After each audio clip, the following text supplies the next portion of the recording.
आज हम आपके लिए लेके आए हैं रुला देने वाली कहानी। दोस्तों, प्यार एक एहसास है जो दोनों एक मन के मिलन का होता है। प्यार एक ऐसी ताकत है जिसके लिए वो दुनिया से लड़ने की ताकत रखता है।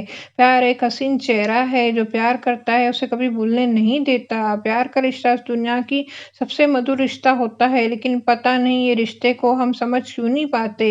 हम बार बार प्यार में धोखा क्यों खाते हैं, पता ही नहीं हमें प्यार से डर क्यों लगता है। ये कहानी है हरियाणा के एक छोटे से गांव की। जो एक लड़का एक लड़की पिछले 10 सालों से एक दूसरे से बेपनाह मोहब्बत करते थे। उन दोनों का पहली मुलाकात स्कूल में हुई थी और एक दूसरे को अपना दिल दे बैठे थे, लेकिन अब उन दोनों के परिवार उन दोनों का रिश्ते में करने में राजी नहीं थे और वह दोनों भी परिवार के खिलाफ जाकर रिश्ता जोड़ना भी नहीं चाहते थे। लड़के का नाम था राहुल और लड़की का नाम था रीता।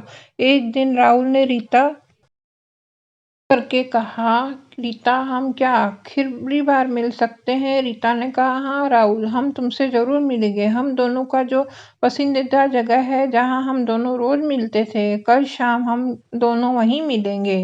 राहुल ने कहा, हम रोज की तरह कल भी तुम्हारे लिए बेसब्री से इंतजार करूंगा। जब शाम को दोनों मिले तब वह दोनों बहुत रोए और बहुत बातें की। दोनों ने एक दूसरे से वादा किया कि हम आज के बाद इस जिंदगी में दोबारा कभी नहीं मिलेंगे। राहुल ने अपनी जेब से पर्स निकाला जिसमें वह दोनों की एक साथ फोटो थी। एक दूसरे से वादा किया कि हम आज के बाद इस जिंदगी में दोबारा कभी नहीं मिलेंगे। राहुल ने अपनी जेब से पर्स निकाला जिसमें वो दोनों की एक साथ फोटो थी। राहुल ने वो फोटो को बीच से फाड़ कर रीता की फोटो को अपने पर्स में डाल दिया। रीता बहुत रो रही थी और रोते रोते कहा, तुमने मेरी तस्वीर अपने पर्स में क्यों डाल दी राहुल? हाँ, जब भी तुम्हारी याद आएगी मुझे, तब मैं तुम्हारी तस्वीर देखकर वो सारे प्यार भरे लम्हे महसूस कर सकूंगा। 10 सालों का प्यार इतनी जल्दी भूलना बहुत ही दर्द होता है यार। वो दोनों रोते रोते एक दूसरे के गले मिलकर अपने अपने घर में वापस आ गए। वो दोनों का जुदा होना लगभग 1 साल हो गया था, लेकिन राहुल रीता को खोने के दर्द में आज भी उदास रहता था। है ना, वक्त हर जख्म भर देता है। राहुल के साथ भी कुछ ऐसा ही हुआ। धीरे धीरे राहुल उदासी पना बाहर आकर अब हसीन सपने देखने लगा। अब राहुल पूरी तरह से बदल चुका था।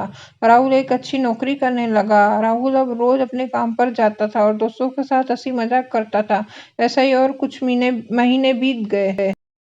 राहुल ने एक दिन अपने घर में पार्टी रखी। उसकी सारे ऑफिस के दोस्त उस पार्टी में बुलाया। उन्हीं में से एक ऑफिस की दोस्त ने कहा, राहुल अचानक पार्टी किस लिए? राहुल ने कहा, पार्टी करते हुए बहुत दिन हो गए, याद भी नहीं है कभी पार्टी कब किया था, इसलिए सोचा कि आज एक छोटी सी पार्टी की जाए।